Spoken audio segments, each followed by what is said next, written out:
कार्यक्रमाचा अध्यक्ष कोण आहे? महापुरुषाला झूट ठेवला नाही.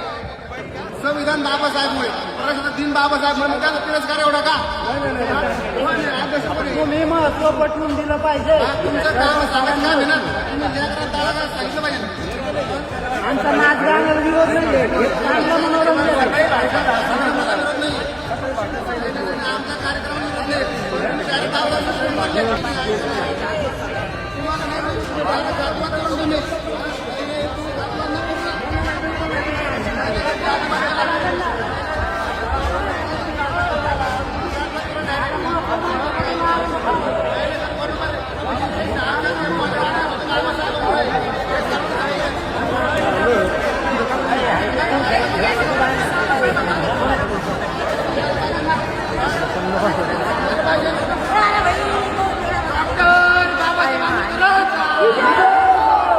क्रांतीचा नारा हा, जय भीम आमचा किनारा हा, जय भीम बोले दरारा हा, वैर्य इशारा हा, जय भीम क्रांतीचा नारा हा, जय भीम आमचा किनारा हा, जय भीम बोले दरारा